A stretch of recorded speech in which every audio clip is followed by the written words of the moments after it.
Buenos días, hermanos. Sean bienvenidos a esta clase de escuela dominical. Continuamos con nuestro estudio, el conocimiento del Dios Santo. La lección del día de hoy se titula Dios encarnado. Antes de comenzar nuestro estudio, les invito a que me acompañen a orar. Padre eterno, gracias te damos, Señor, porque en estos momentos tú permites que podamos estar reunidos como un grupo de hijos tuyos, Señor, dispuestos a estudiar tu palabra. Gracias te damos, Señor, porque a través de tu palabra tú nos revelas lo que nosotros debemos conocer acerca de ti. En estos momentos, Señor, te pedimos que sea tu Espíritu Santo el que nos guíe a la comprensión de las verdades que están encerradas en tu palabra, Señor, que podamos conocer mejor lo que tu palabra nos enseña acerca de tu Hijo y lo que debemos creer respecto a su nacimiento y venida a este mundo. Te pedimos, Señor, que este conocimiento lo podamos utilizar para darte la gloria, la honra y la alabanza que solamente tú mereces y para poder ser de bendición a aquellos que nos rodean. Te lo pedimos en el precioso nombre de tu Hijo amado, nuestro Señor y Salvador, Cristo Jesús. Amén. Si usted realiza una búsqueda en Internet tratando de resolver la siguiente pregunta: ¿cuál es el misterio más grande en la historia de la humanidad?, se encontrará con una multitud de misterios que han quedado sin resolver a lo largo de la historia. ¿Fue la guerra de Troya un hecho o una ficción? ¿Quiénes construyeron Stonehenge y por qué? ¿Dónde está enterrada Cleopatra? Entre muchos otros misterios. Sin embargo, entre todas estas preguntas hechas por los historiadores, hay una que podría llamarnos mucho la atención a nosotros como cristianos. ¿Qué sucedió con el cuerpo de Jesús? Nosotros conocemos la respuesta.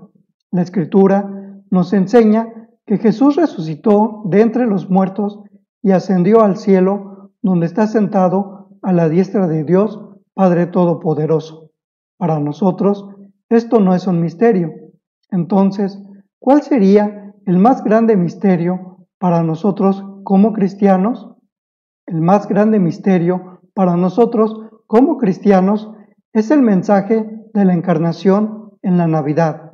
La afirmación cristiana más asombrosa que podemos hacer es la de que Jesús de Nazaret era Dios hecho hombre, es decir, que la segunda persona de la deidad se convirtió en hombre, con lo cual quedó decidido el destino de la humanidad con aquel que adoptó la humanidad sin perder la deidad, de modo que Jesús de Nazaret era tan completa y realmente divino como humano. En lo que aconteció en la primera Navidad es donde yacen las profundidades más grandes e inescrutables de la revelación cristiana, como dice el Evangelio según San Juan en su primer capítulo, versículo 14, y aquel verbo fue hecho carne. Es decir, Dios se hizo hombre, el Hijo Divino se hizo judío y el Todopoderoso apareció en la tierra en forma de un niño indefenso, incapaz de hacer otra cosa que estar acostado en una cuna, haciendo los movimientos y ruidos característicos de un bebé, necesitado de alimento y de atenciones. En todo esto no hubo ilusión ni engaño. La infancia del Hijo de Dios fue una absoluta realidad. Las dificultades que surgen en relación con otras cuestiones relativas al relato evangélico, como lo que ya mencionamos respecto a la pregunta de qué sucedió con el cuerpo de Jesús, generalmente nacen de una creencia inadecuada o en la falta de fe en la encarnación. Pero una vez que se acepta plenamente la realidad de la encarnación, las otras dificultades se disuelven. Por lo tanto, no resulta extraño que Él, el autor de la vida, se levantase de la muerte. Si realmente era el Hijo de Dios, resulta más asombroso que tuviera que morir. Como dice el himnólogo Charles Wesley, es todo un misterio que el inmortal muriese. Una vez que aceptamos que Jesús era divino, no deberíamos tener dificultad en creer en la resurrección de Jesús. Es parte de una sola unidad. La encarnación constituye en sí misma un misterio insondable, pero le da sentido a todo lo demás en el Nuevo Testamento. Y en estos momentos conviene que nos detengamos unos instantes precisamente a meditar en la pregunta: ¿quién es este niño? Los evangelios de Mateo y Lucas nos dicen en forma bastante detallada cómo vino a este mundo el Hijo de Dios. Nació afuera de una pequeña posada en una villa de Judea en la época del Gran Imperio Romano. Dentro del relato bíblico podemos darnos cuenta que su nacimiento en Belén constituyó el cumplimiento de una profecía recogida en el Evangelio según San Mateo, capítulo 2, versículos 1 al 6. Los versículos 5 y 6 dicen lo siguiente: ellos le dijeron: en Belén de Judea, porque así está escrito por el profeta. Y tú, Belén, de la tierra de Judá, no eres la más pequeña entre los príncipes de Judá, porque de ti saldrá un guiador que apacentará a mi pueblo Israel. El Nuevo Testamento afirma dos cosas respecto a la identidad del niño. Primero, el niño que nació en Belén era Dios. Y segundo, el niño que nació en Belén era Dios hecho hombre. Vamos a ocupar los siguientes minutos en analizar el significado de estas afirmaciones y las implicaciones que tienen estas afirmaciones en las creencias personales que tenemos respecto a nuestro Señor Jesucristo. Primero, el niño que nació en Belén era Dios. Para decirlo, en el lenguaje bíblico, era el Hijo de Dios, la segunda persona de la Trinidad, el unigénito Hijo de Dios. Por consiguiente, nosotros como cristianos confesamos: creo en Dios Padre y en Jesucristo, su único Hijo y Señor nuestro. Como cristianos, muchas veces utilizamos la afirmación de que Jesús es el unigénito Hijo de Dios como la respuesta que contesta a todas las preguntas relacionadas a su identidad, pero no deberíamos utilizarla de esta forma, ya que la misma frase genera otras interrogantes y fácilmente puede crear confusión. Veamos algunas de estas interrogantes. ¿Significa la frase Jesús es el Hijo de Dios que en realidad hay dos dioses? ¿Es entonces el cristianismo una religión politeísta como sostienen tanto los judíos como los mahometanos? ¿Implica la frase Hijo de Dios que Jesús, si bien ocupa un lugar aparte entre los seres creados, no era en sí mismo divino en el mismo sentido en que lo es el Padre? En tiempos de la Iglesia primitiva, los arrianos sostenían esta doctrina, y en los tiempos modernos la han adoptado los unitarios y los testigos de Jehová. Por eso es importante que nos preguntemos: ¿qué quiere decir la Biblia realmente cuando llama Hijo de Dios a Jesús? Las preguntas de este tipo son las que han tenido perplejas a muchas personas, pero el Nuevo Testamento en realidad no nos deja con dudas en cuanto a la forma de responder a ellas. Consideremos lo que el apóstol Juan nos dice en su Evangelio: estas cosas se han escrito para que creáis que Jesús es el Cristo, el Hijo de Dios, y para que, creyendo, tengáis vida en su nombre. Juan capítulo 20, versículo 31. En su Evangelio, el apóstol nos presenta a Jesús como el Hijo de Dios. Sin embargo, el apóstol Juan sabía que la frase Hijo de Dios estaba teñida de asociaciones incorrectas en la mente de sus lectores. Recordando un poco el contexto histórico, el apóstol Juan escribía para lectores de extracción judía y griega. Los judíos empleaban esta frase como título para el Mesías humano que esperaban. Debido al concepto que tenían, no pudieron reconocer a Jesucristo como el Mesías que tanto estaban esperando, ya que ellos pensaban que el Mesías vendría a instaurar una nueva época dorada en el reino de Israel, que superaría a la que vivieron con el rey David. Por otro lado, la mitología griega menciona muchos hijos de los dioses, superhombres nacidos de la unión entre un dios y una mujer. El mejor ejemplo de esta mitología es la leyenda de Heracles. Debido a lo anterior, el apóstol Juan quería estar seguro de que cuando escribía acerca de Jesús como el Hijo de Dios, no habría de ser malinterpretado. Deseaba dejar claramente establecido desde el comienzo que el carácter de hijo que Jesús se atribuía y que le atribuían los cristianos era precisamente una cuestión de deidad personal y nada menos que eso. De allí su famoso prólogo en el Evangelio según San Juan, capítulo 1, versículos 1 al 18. En ninguna otra parte del Nuevo Testamento se explica con tal claridad la naturaleza y el significado del carácter filial divino de Jesús. Veamos la forma cuidadosa y concluyente en la que el apóstol Juan expone este tema. El término hijo no aparece para nada en las primeras frases. En cambio, habla primeramente del verbo, es decir, la palabra. No había peligro de que este vocablo fuese malinterpretado. Los lectores del Antiguo Testamento reconocerían este término de inmediato. La palabra de Dios en el Antiguo Testamento es su expresión creadora, su poder en acción para cumplir su propósito. El Antiguo Testamento representa la expresión verbal de Dios como si tuviese poder en sí misma para llevar a cabo el propósito expresado. Génesis 1 nos enseña que en la creación dijo Dios, sea la luz, y fue la luz.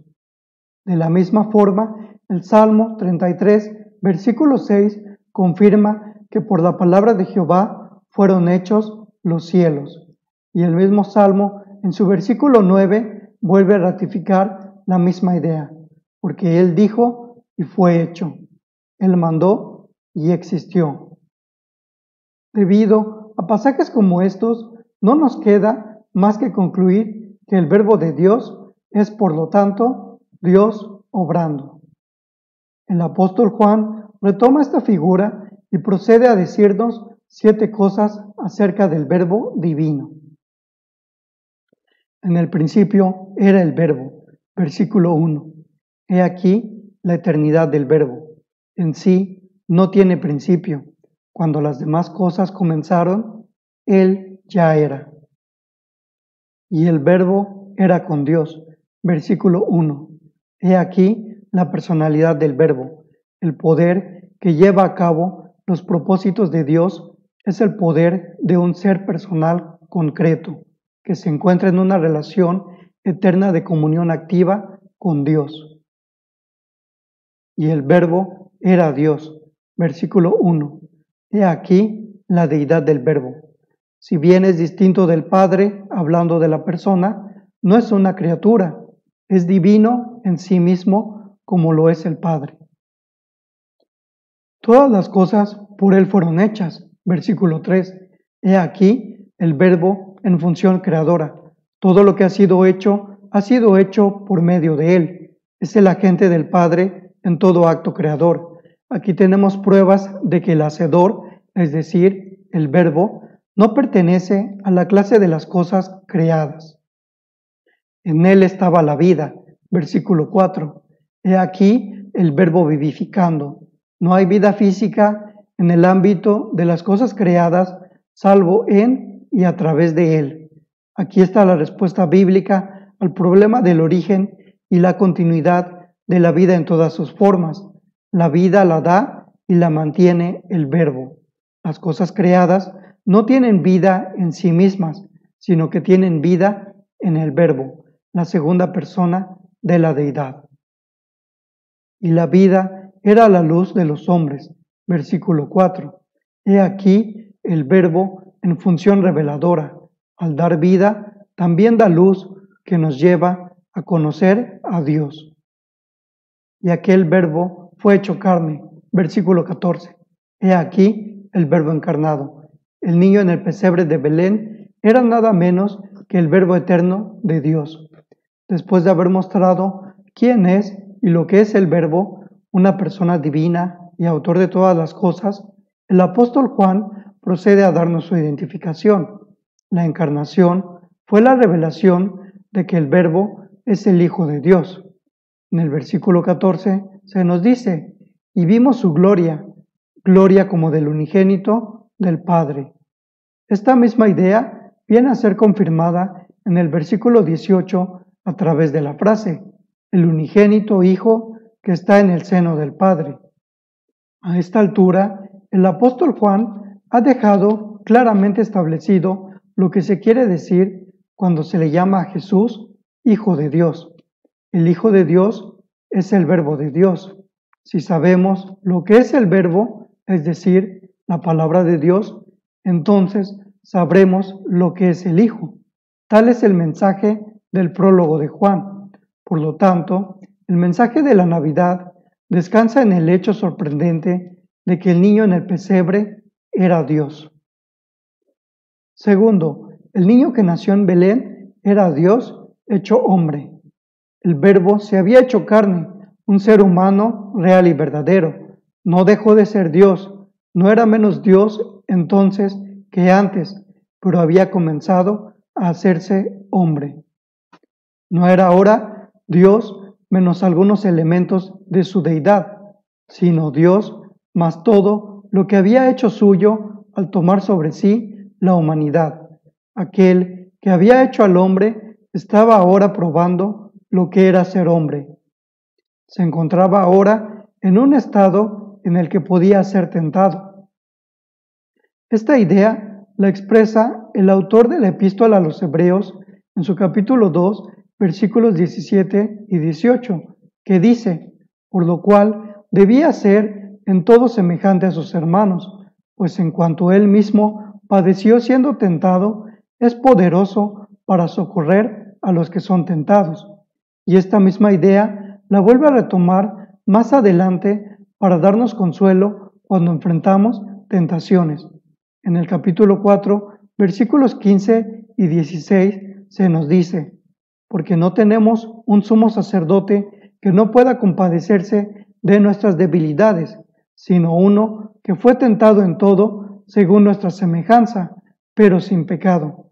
Acerquémonos, pues, confiadamente al trono de la gracia, para alcanzar misericordia y hallar gracia para el oportuno socorro.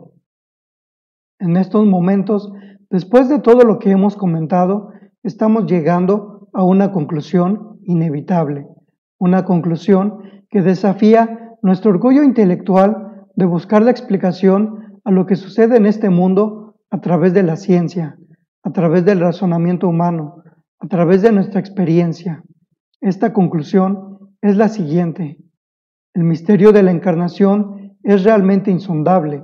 No lo podemos explicar, solamente podemos formularlo. Quizá la mejor formulación que podemos encontrar está en las palabras del credo de Atanasio. Nuestro Señor Jesucristo, el Hijo de Dios, es Dios y hombre, perfecto Dios y perfecto hombre, el que si bien es Dios y hombre, sin embargo, no es dos, sino un Cristo, uno, no por la conversión de la deidad en carne, sino al tomar de la humanidad e incorporarla en Dios. Debemos reconocerlo y aceptarlo. Más allá no puede ir nuestra mente. En este sentido, es conveniente para nosotros que rechacemos la especulación y adoremos con un espíritu de aceptación gozosa. Entonces, si no podemos explicar de forma racional la encarnación, ¿en qué forma hemos de tomar la encarnación? El Nuevo Testamento no nos propone que nos dediquemos a pensar sobre los problemas físicos y psicológicos que la encarnación plantea. Más bien, nos propone que adoremos a Dios por el amor que en ella se nos ha mostrado, porque se trata de un gran acto de amor. Recordemos lo que el apóstol Pablo nos dice en Filipenses 2, versículos 6 y 8. el cual, siendo en forma de Dios, no estimó el ser igual a Dios como cosa a que aferrarse, sino que se despojó a sí mismo, tomando forma de siervo, hecho semejante a los hombres, y estando en la condición de hombre, se humilló a sí mismo, haciéndose obediente hasta la muerte y muerte de cruz. Y todo esto fue para nuestra salvación. James Denney nos dice, el Nuevo Testamento no conoce una encarnación que pueda definirse aparte de su relación con la expiación. Es decir, el significado de la encarnación radica en el lugar que ocupa en la secuencia de pasos que condujeron al Hijo de Dios a la cruz del Calvario, y no podemos entender el mensaje completo a menos que lo veamos en dicho contexto. Para entender este mensaje, vayamos a 2 Corintios capítulo 8, versículo 9, que dice lo siguiente: porque ya conocéis la gracia de nuestro Señor Jesucristo, que por amor a vosotros se hizo pobre, siendo rico para que vosotros con su pobreza fueseis enriquecidos. El apóstol Pablo expresa no solo el hecho de la encarnación, sino también su significado. Además, nos explica la forma en que debemos considerar la encarnación. No debemos considerarla simplemente como una maravilla de la naturaleza, sino más bien como una sorprendente maravilla de la gracia de Dios. ¿Qué significó para el Hijo de Dios despojarse de sí mismo y hacerse pobre? Significó poner a un lado su gloria, una voluntaria restricción de su poder, la aceptación de las penurias, el aislamiento, los malos tratos, la malicia y la incomprensión, y finalmente una muerte con tal agonía que su alma llegó al quebrantamiento poco antes. El Evangelio, según San Lucas, nos dice al respecto en su capítulo 22, versículos 43 y 44. Y se le apareció un ángel del cielo para fortalecerle, y estando en agonía, oraba más intensamente, y era su sudor como grandes gotas de sangre que caían hasta la tierra. Significó amor hasta lo sumo para hombres que no lo merecían, para que nosotros, por su pobreza, fuésemos enriquecidos. Con todo lo que hemos comentado hasta ahora, podemos darle un nuevo significado al mensaje de la Navidad. El verdadero mensaje de la Navidad es el siguiente: hay esperanza para una humanidad arruinada, esperanza de perdón, esperanza de paz con Dios y esperanza de gloria. Porque siguiendo la voluntad del Padre, Jesucristo se hizo pobre y nació en un establo para que 30 años más tarde pudiese ser colgado de una cruz. Este es el mensaje más hermoso que el mundo haya escuchado y que jamás habrá de escuchar. El Señor les bendiga. Les agradecemos mucho que nos hayan acompañado a esta transmisión de Escuela Dominical. Asimismo, los seguimos invitando a que sigan participando en las actividades que como Iglesia Príncipe de Paz estamos llevando a cabo de forma virtual. A mediodía tenemos nuestro culto de adoración. Asimismo, si alguno de ustedes tiene alguna necesidad, puede comunicarse con nuestro pastor de la iglesia, con el consistorio o con la junta de diáconos para estar orando por ustedes y ver la forma de apoyarle con esa necesidad. Que el Señor les bendiga y les guarde.